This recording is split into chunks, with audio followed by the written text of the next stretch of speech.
कई लोगों ने राम के अस्तित्व पर भी सवाल खड़ा किया। तो यदि हम राम पर सवाल कर रहे हैं तो हम अपने आप पर सवाल कर रहे हैं, अपने ही अस्तित्व और व्यक्तित्व पर सवाल कर रहे हैं। इस आंदोलन से मैं सन 90 से जुड़ा। एक भारत का प्रधान से भगवान श्री राम के मंदिर की प्राण प्रतिष्ठा में सम्मिलित हो रहा है। हाँ, प्रतिष्ठा तो आचार्य लोग करें। शंकराचार्य जी हमारे सनातन धर्म के प्रथम पुरुष हैं कि जहां पर जिस देश का प्रधान सेवक आता है तो उनकी अपनी एक प्रोटोकॉल होती है। तो सीतामढ़ी में भगवान राम की जो धर्म पत्नी है माता सीता, जो साक्षात लक्ष्मी है, उनका मंदिर भी भगवान श्री राम की तरह भव्य और दिव्य बनेगा।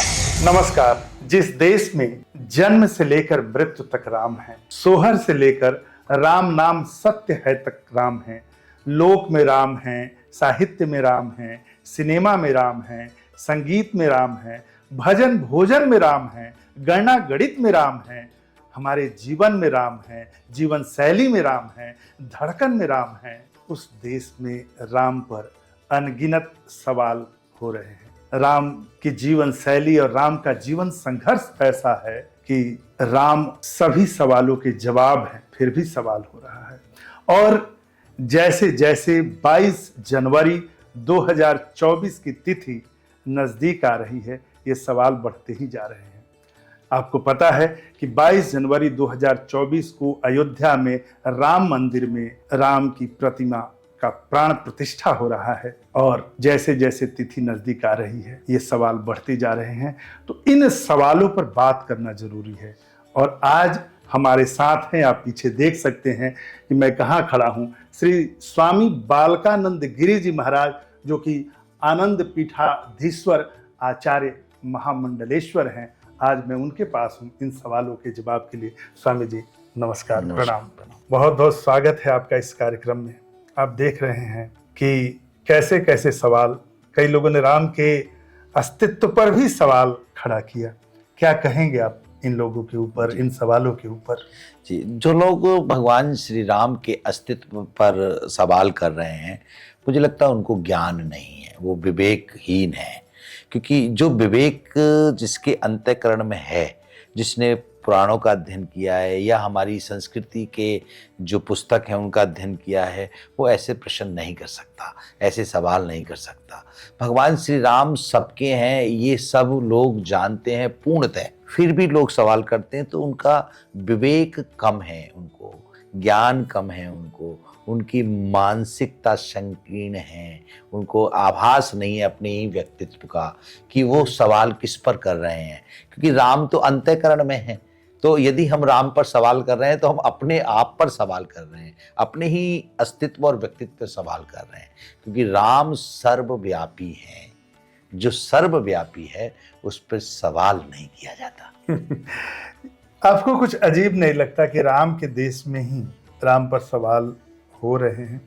और मजे की बात स्वामी जी ये है कि अगर आपने एक लंबा समय दिया है इस राम मंदिर के निर्माण में, मैं उस संघर्ष की गाथा पर भी बात करूंगा। जो लोग ये ऐसा समय आया है कि राम का विरोध करते रहे हैं, अभी पूरा देश राममय हुआ है, वो लोग भी राम राम कर रहे हैं, तो अच्छी बात है कि उनको सद्बुद्धि आई है। लेकिन मैंने देखा है कि कुछ लोग जो राम का विरोध करते रहे हैं और गांधी के भक्त रहे हैं, वो गांधी से भी सीख नहीं लेते हैं कि गांधी भी पूरे जीवन राम को रटते रहे और मरते समय भी उन्होंने हे राम कहा। तो क्या कहेंगे ऐसे लोगों पर आप? जी देखिए, उन लोगों को क्या है कि उनको संस्कार का अभाव रहा है। उन लोगों के जो माता पिता रहे हैं, उन्होंने कभी सनातन धर्म के संस्कार उनको दिए ही नहीं।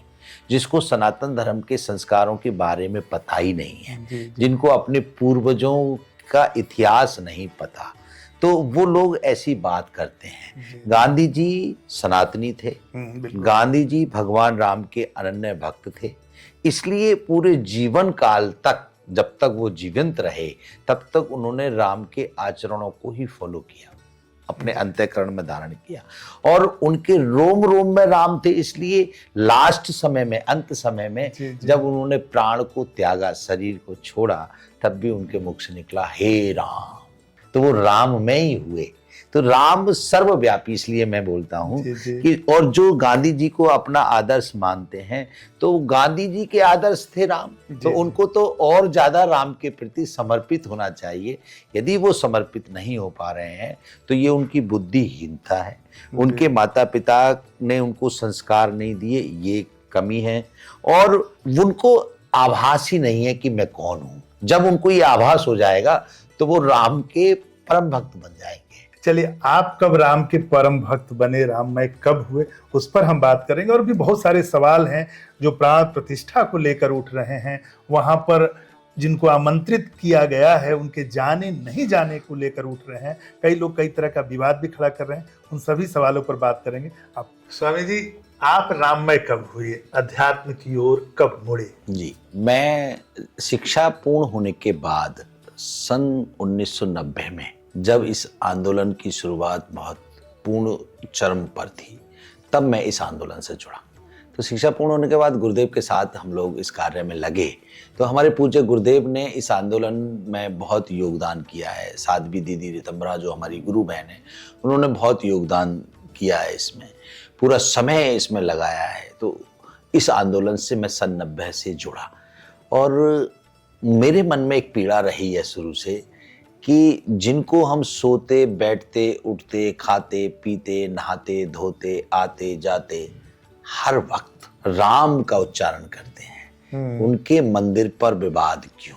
तो हमारे साथ अत्याचार हुआ, हमारे सनातन धर्म के प्रेमियों के साथ अत्याचार हुआ कि हमारे मंदिर को तोड़ करके उस पे भविष्य में कभी मस्जिद बना दी गई। चूंकि अत्याचार हुआ और हमारे इष्ट हैं, हमारे भगवान राम आदर्श हैं, हमारे सनातन धर्म के संवाहक हैं, हम उनके आचरण को फॉलो करते हैं, उनके आचरण पर चलते हैं।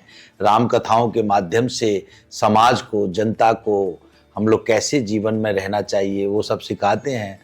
तो इस बात की पीड़ा थी कि उनके मंदिर को हम पुनः क्यों नहीं स्थापित कर पा रहे हैं। तो तभी आंदोलन विश्व हिंदू परिषद के द्वारा प्रारंभ हुआ। तो उसमें मैं युवा अवस्था में था, तो उस युवा अवस्था से एक जोश और उमंग के साथ और अपनी सामर्थ्य और शक्ति के साथ इस आंदोलन में भरपूर कार्य किया।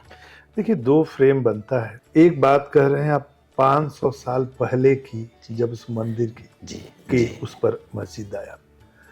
दूसरा, जब आपने शुरुआत की, ठीक उसके 90 में शुरुआत की और 6 दिसंबर 1992 को बाबरी जो ढांचा था वो ध्वस्त हुआ और पीड़ा कुछ कम हुई। और उसके बाद अभी 2019-20 में 4 साल पहले सुप्रीम कोर्ट का फैसला आया कि आप मंदिर बनाइए। उस समय भी मोदी जी प्रधानमंत्री थे, उन्होंने पूजन करवाया, व्रत थे। अभी भी 22 जनवरी 2024 को जा रहे हैं। कुछ लोग उनके जाने और सपत्नीक बैठने को लेकर विवाद खड़ा कर रहे हैं। मुझे लगता है ये विवाद का विषय नहीं होना चाहिए। जो लोग ये बोल रहे हैं सपत्नीक की बात, तो हम लोगों ने भगवान राम के विग्रह को स्थापित करने के लिए, उनकी प्राण प्रतिष्ठा करने के लिए जो आयोजन किया है, वो आयोजन भगवान श्री राम का है। वो आयोजन जो ट्रस्ट है भगवान राम का, उसका है। तो उसमें उनको निमंत्रण दिया गया है, वो अतिथि हैं। तो जो अतिथि होता है उसको किसी भी दिव्य अनुष्ठान में बैठने के लिए सपत्नी वाला नियम लागू नहीं होता। यदि वो स्वयं का अनुष्ठान करता है, अपने परिवार का अनुष्ठान करता है, अपने लिए अनुष्ठान करता है, तो वहां आवश्यकता है कि वो अनुष्ठान में अपनी पत्नी को लेके बैठे। जैसे उदाहरण के लिए आप माने कि कोई आपको शादी में बुलाता है कि ऐसा आपको आना है, तो क्या आप अपनी पत्नी के साथ जाते हैं? अकेले भी जाते हैं। तो ये भगवान राम का कार्य है, उनका अपना इंडिविजुअल कार्य नहीं है, उनका स्वयं का कार्य नहीं है। वो भारत के सनातन धर्म के सभी सनातनियों के, भारतीयों के प्रधानमंत्री हैं, भारत के प्रधान सेवक हैं। प्रधान सेवक होने के नाते उनको आमंत्रित किया गया ट्रस्ट के द्वारा, और उनकी विनम्रता, उनकी सहजता, इतनी व्यस्तता होने के कारण की वजह से भी, फिर उसके बाद भी उतनी व्यस्त हैं, उसके बाद उन्होंने समय भी हमको दिया, समय के साथ वो आ रहे हैं। तो उनके आने पर हमको प्रसन्नता होनी चाहिए, प्रसन्न नहीं होना चाहिए। प्रसन्नता होनी चाहिए, कोई प्रसन्न कोई प्रसन्न सवाल नहीं ना होना चाहिए जी। और कोई प्रसन्न ना लगाएं, प्रसन्न ना करें, कोई सवाल ना करें, प्रसन्न हो। एक भारत का प्रधान सेवक भगवान श्री राम के मंदिर की प्राण प्रतिष्ठा में सम्मिलित हो रहा है, वहां प्रतिष्ठा तो आचार्य लोग करेंगे।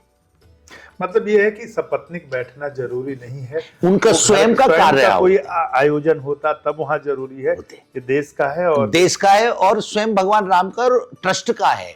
तो ट्रस्ट में जो आचार्य लोग जब वहां पे मंत्रों का आह्वान करेंगे, मंत्रों का उच्चारण करेंगे, तो वहां पर पूरा विधि विधान से कार्यक्रम जो हो रहा है उसमें माननीय प्रधानमंत्री जी उस अनुष्ठान के साक्षी हैं। अनुष्ठान तो 16 तारीख से प्रारंभ हो जाएगा। हाँ, पूजन तो 16 से तो शुरू है। फिर वहां पे यज्ञ अनुष्ठान तो उस समय संपन्न हो चुका होगा, भगवान श्री राम की प्रतिष्ठा में वो तो साक्षी बनेंगे। तो ये तो प्रसन्नता का विषय है, कोई सवाल करने का विषय। सवाल तो शंकराचार्य जी लोग भी कर रहे हैं जी। जो चारों शंकराचार्य हैं, उन्होंने एक तरह से बहिष्कार ही किया है, वो नहीं आने की बात बोल रहे हैं। देखिए, बहिष्कार शब्द कहना अमर्यादित हो जाएगा, क्योंकि हमारे देश के सनातन धर्म के संभायक 4 जगत गुरु शंकराचार्य हैं और 7 आचार्य हैं।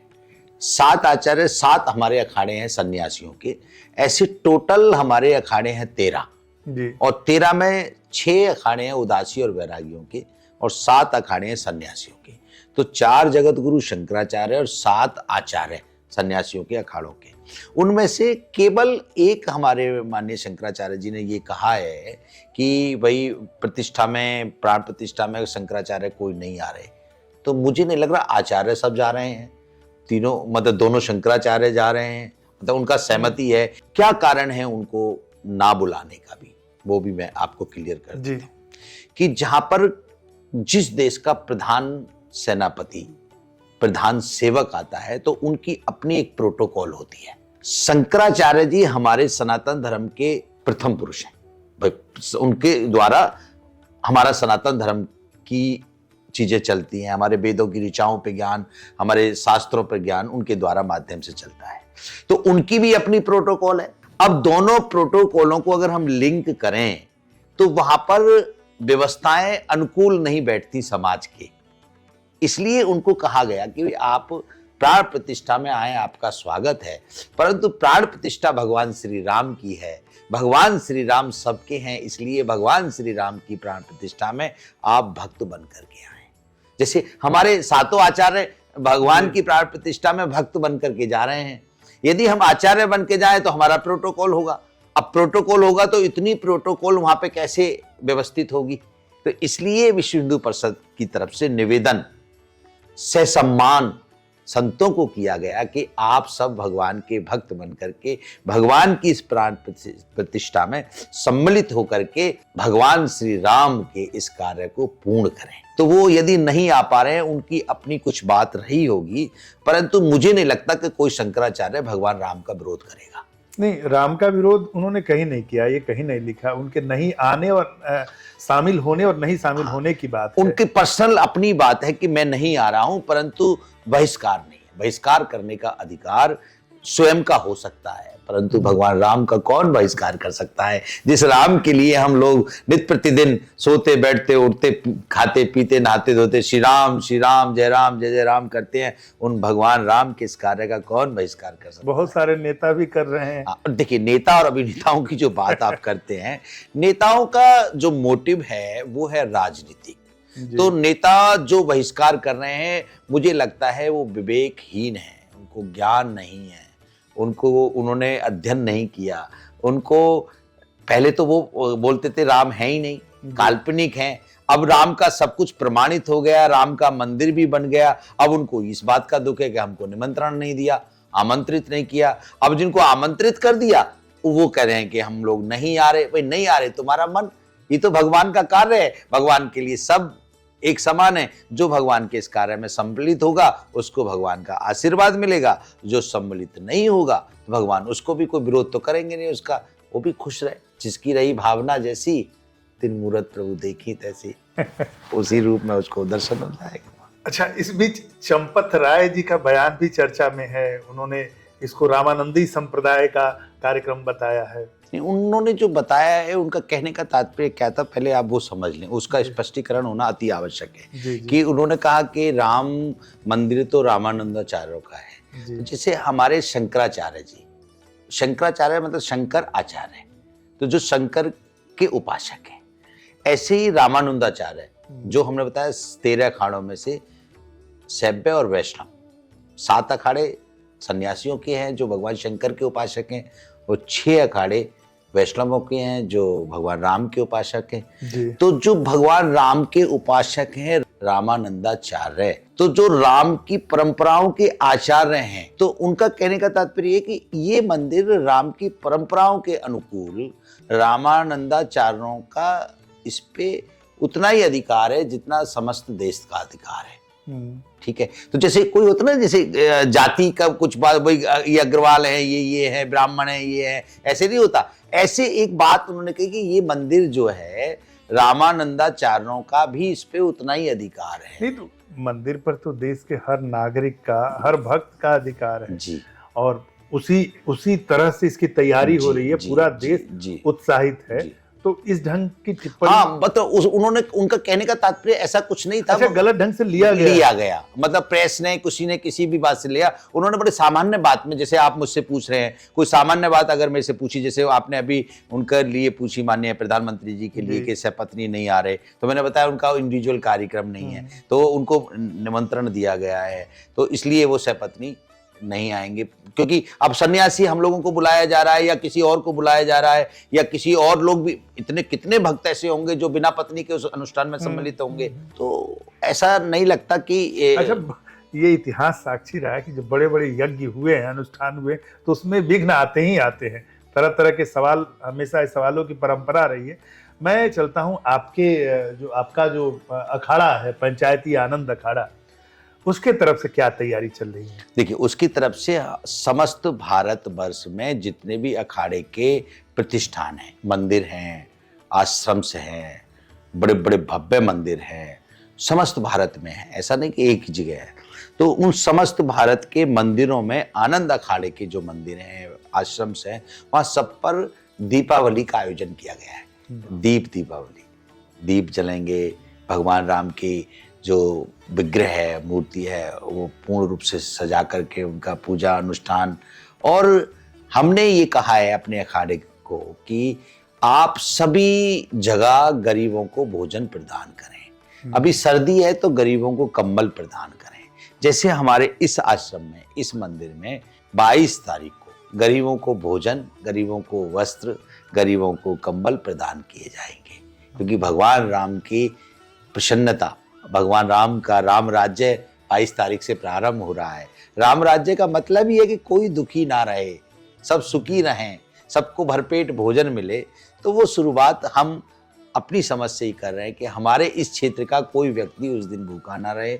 अन्य क्षेत्र के माध्यम से, भोजन वितरण के माध्यम से प्रसादी सबको मिले और सबको वस्त्र हम लोग दें और दीपावली मनाएं। चलिए, इससे इतर राम जी से इतर हम चलते हैं जहाँ उनका ससुराल था, सीतामढ़ी, जहाँ पर आप माता सीता के मंदिर की बात हो रही है, आप उसके लिए काम कर रहे हैं। क्या है वो सीता का मंदिर? और जिस प्रकार भगवान राम का मंदिर बना है, उसी प्रकार भव्य और दिव्य मंदिर माता सीता का बनेगा। उसकी भी योजना पूर्ण रूप से शुरू हो गई है। उसकी कमेटी जो कार्य करेगी वो भी पूर्ण रूप से नियुक्त हो गई है। उसमें बहुत सारे लोग जुड़े हैं। तो सीतामढ़ी में भगवान राम की जो धर्म पत्नी है माता सीता, जो साक्षात लक्ष्मी है, उनका मंदिर भी भगवान श्री राम की तरह भव्य और दिव्य बनेगा। और 251 फुट की प्रतिमा माता की वहां पर बनाई जाएगी। मतलब अभी कुछ काम नहीं हुआ है, जगह जगह ले ली गई है। और जगह को, जो भूमि को लेने के बाद जो उसको इकसार करने का कार्य है, पिलर का कार्य, मतलब अभी सूक्ष्म रूप में कार्य प्रारंभ हो गया है। अब इसके बाद में पूरा फोकस वहीं होगा और भव्य और दिव्य मंदिर वो जल्दी बनेगा। उस पर पूर्णतः कार्य है। कब निकल रहे हैं अयोध्या आप? हाँ, हम अयोध्या के लिए कल निकलेंगे। तो चूंकि पूज्य गुरुदेव हमारे इस ट्रस्ट के ट्रस्टी भी हैं, तो हमारी कुछ जिम्मेदारियां हैं जी। तो उन जिम्मेदारियों को निर्वाह करते हुए, सनातन धर्म के लोगों से मिलते हुए, अक्षत वितरण करते हुए, राम में वातावरण को करते हुए और अपने हृदय में राम को धारण करते हुए ठीक 18 तारीख को हम लोग अयोध्या में पहुंच जाएंगे। चलिए स्वामी जी, आपने हमसे बातचीत की, बहुत बहुत शुक्रिया। और सचमुच जो लोग ये कार्यक्रम देख रहे हैं, भारत ही नहीं पूरे विश्व के वो लोग जो इस ऐतिहासिक पल के साक्षी बनेंगे, वो सौभाग्यशाली हैं, क्योंकि इस वर्ष 2 बार दीपावली मनाई जाएगी। 22 जनवरी को भी दीपावली है। पूरा देश और पूरे विश्व में जहां भी भारतीय हैं या जो भी राम को मानते हैं, यह केवल हिंदुस्तान की बात नहीं, बहुत सारे देश हैं और बहुत सारे लोग हैं जो राम को मानते हैं, वो दीपावली मनाएंगे। और दीपावली का मतलब है उजाला, रोशनी, ज्ञान, खुशी। ये पूरा संसार खुश रहे। नमस्कार।